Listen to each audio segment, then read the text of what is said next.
Welcome to the Catalyst Sale Podcast with Mike and Mike. Sales is a thinking process. This podcast will help you learn about what works in sales, how to hone your skills, and increase your success. I'm your host, Jody Mayberry, and I'm here with one of the two Mikes, Mike Simmons. Hello, Mike. Hey, Jody.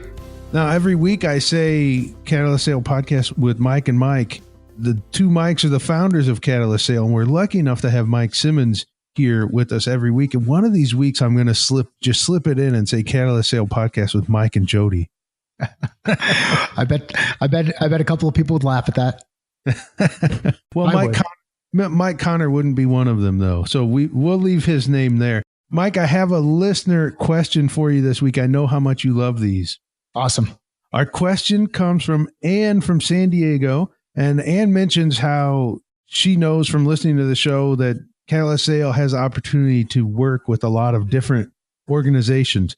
And I think her question is fascinating. What is something you consistently find with organizations you work with? So what's maybe a problem you consistently see, or even a good thing? I don't know, wherever you want to go with that, Mike.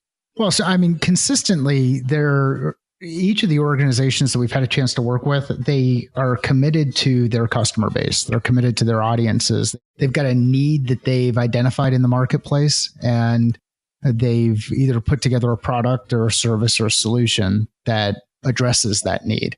So that's one of the positive things. It's neat to work with founders and leaders inside organizations who are committed to the success of their audiences. And we use that as one of the ways that we actually qualify the types of companies that we want to work with. On the other side of the equation, on one of the negative sides of the equation, one of the things that has become more and more clear to us as we've continued on this journey are the blind spots that exist inside these organizations. And when you think about a blind spot, the blind spot is not something that someone intentionally creates. I had my eyeglass prescription updated recently. And when we were going through that analysis or that consultation, it was clear where my blind spot is. And no matter what I did, I wouldn't be able to see the doctor's hand in that specific area. And I think it's important for all of us to realize we all have blind spots in our business. And it's not because we don't want to see them. It's because we actually can't. That's interesting. Can you give us an example? Your example is really good at the eye doctor because that makes sense and we've all been there. Can you give an example of something we might find in business or something from you personally where you've had a blind spot in your career?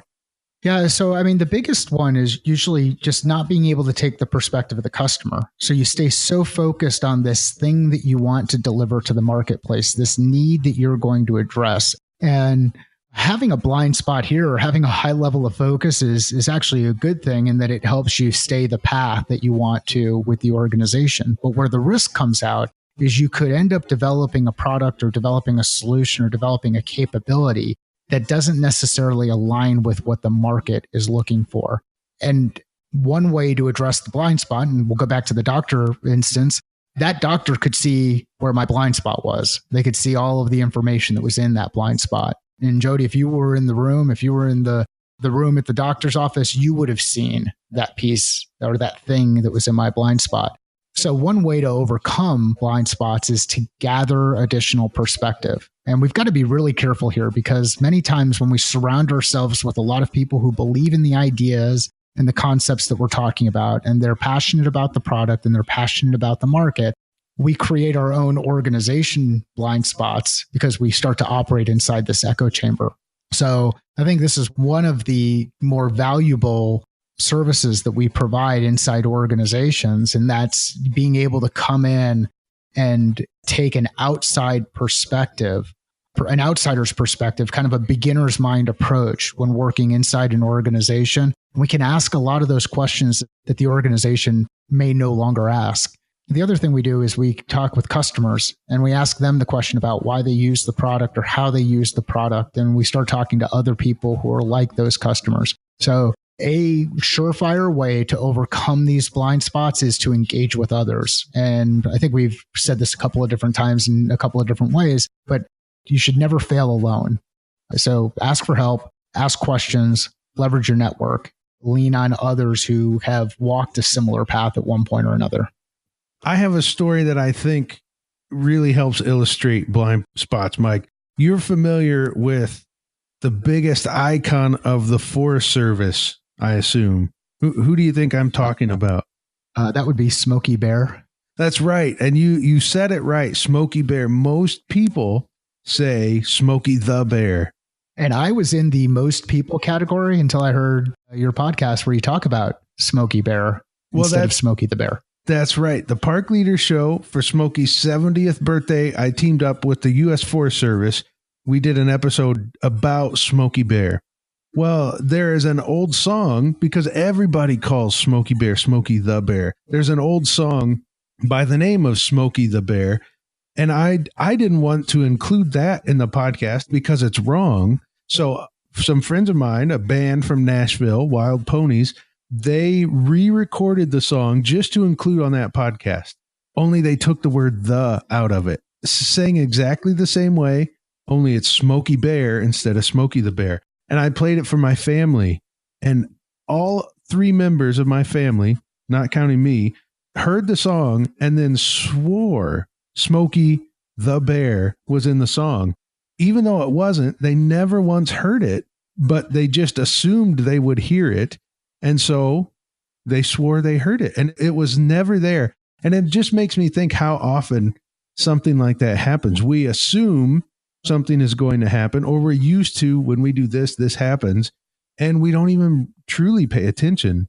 And it now becomes a blind spot because we expected one thing, and even though something else happened, or maybe somebody said something and we have in our head the way it should be, and we don't even listen, even though we did. Well, think about. Yeah, no, that's, I'm just saying maybe we listen, but we don't hear because we hear what we thought we were going to hear. Yeah, and I just demonstrated what happens when you start speaking because you've got a point to say instead of listening until the end of the comment. But as you go, so think about the conversation we had with Don Miller when he was on the podcast. He talks about what the brain is intended to do, and one of the primary functions of the brain is to keep you alive. And there's this. I think we've all done it.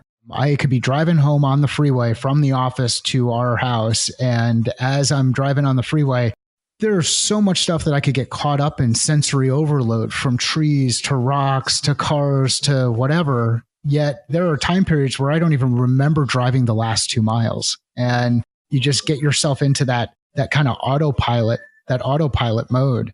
And I think as we think about the blind spots, many of these blind spots occur as a survival mechanism so that you're not so consumed by the noise around you. And, there's another example similar to the one that you shared.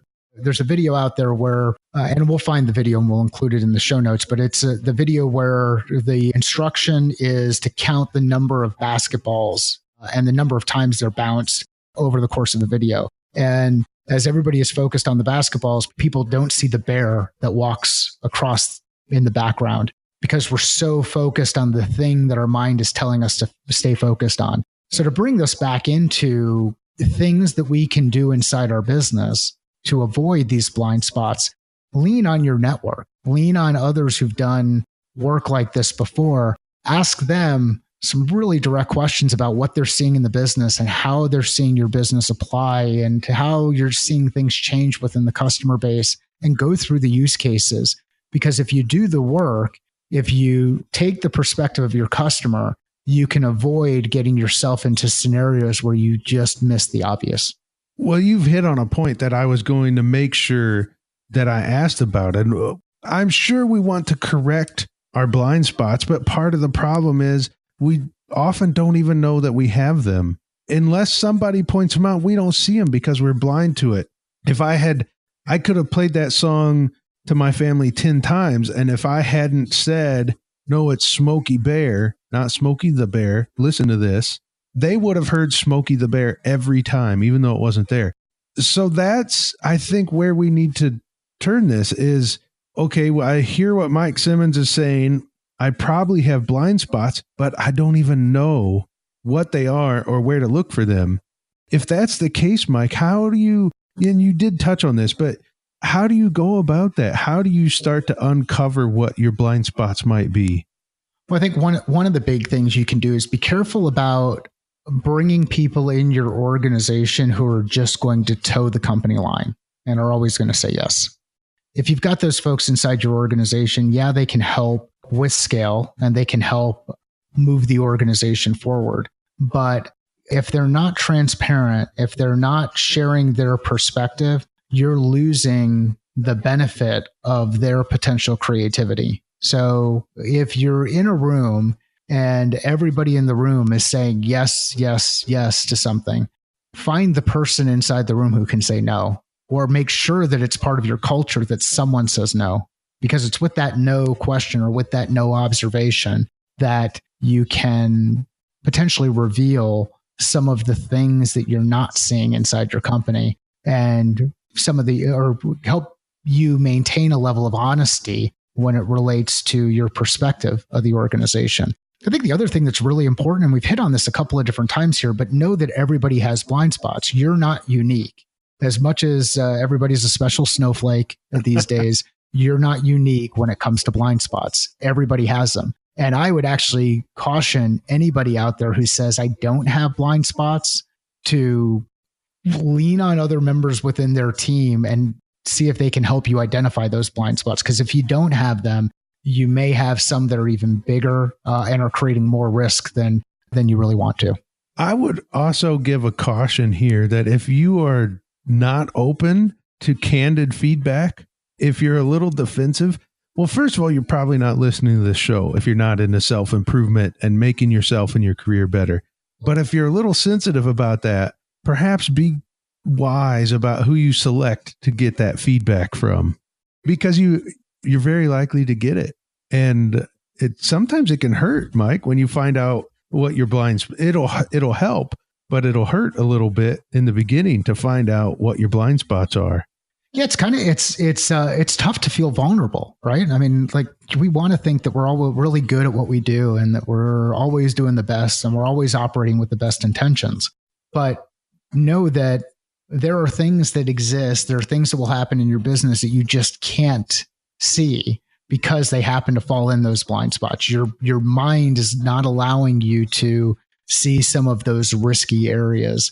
You know, I think of a process that we would do with one of the companies I was at before, where we would have a crush the competition workshop or crush workshops. And it would be the responsibility of different sales teams to take the perspective of one of our competitors, and their focus would be to crush us as an organization. So in that process, they're acting as the sales team within a competitive organization. They're doing the research to understand who we are as a business, what we do as a business, what we do well, where our blind spots are, where our focus is lacking. And they bring up scenarios, they surface objections that the customer should be thinking about, call them landmines inside the sales process, to highlight reasons why someone might not want to do business with us, or why it might be more beneficial to do business with one of our competitors. And through that process, you can quickly identify where your risk is as an organization.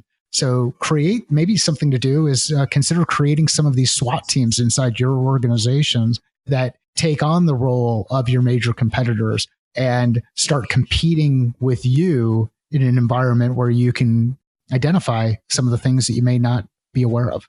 What role do consultants for organizations and then coaches for individuals, what role can they play in addressing blind spots?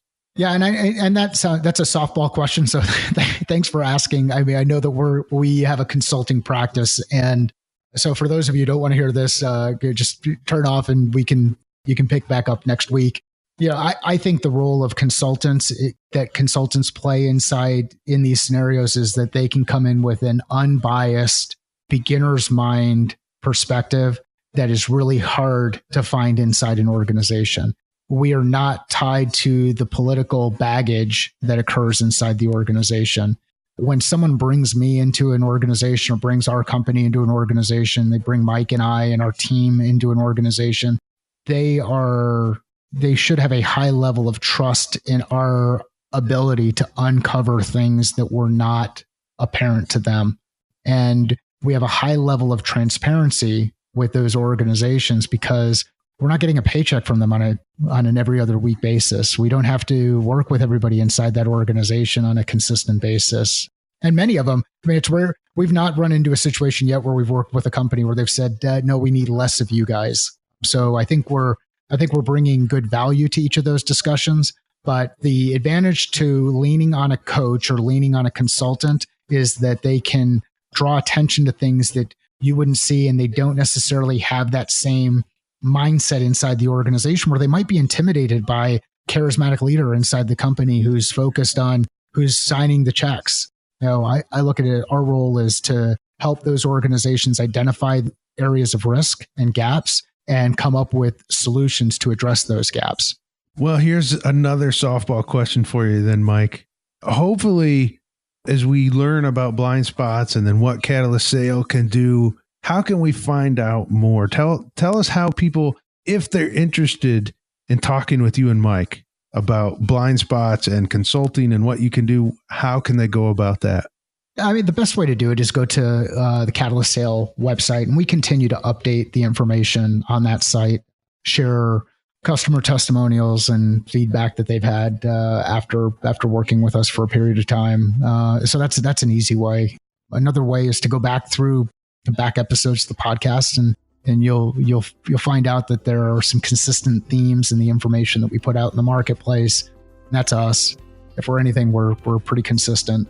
And then beyond that, Twitter and LinkedIn, through most of the social channels, even Facebook, we've got a Talk It Out Tuesday thing that we host on each Tuesday where we talk about an individual topic that someone has brought up or someone's found interesting. So those are easy ways to get a hold of us, and we're open to any conversation. Just we're a phone call away, an email away, and we're trying to make it easier for folks to get in touch with us. Okay, thank you so much, Ann, for the great question this week. Thanks, Mike, for the great answer this week. And most of all, thank you for listening to the Catalyst Sale Podcast.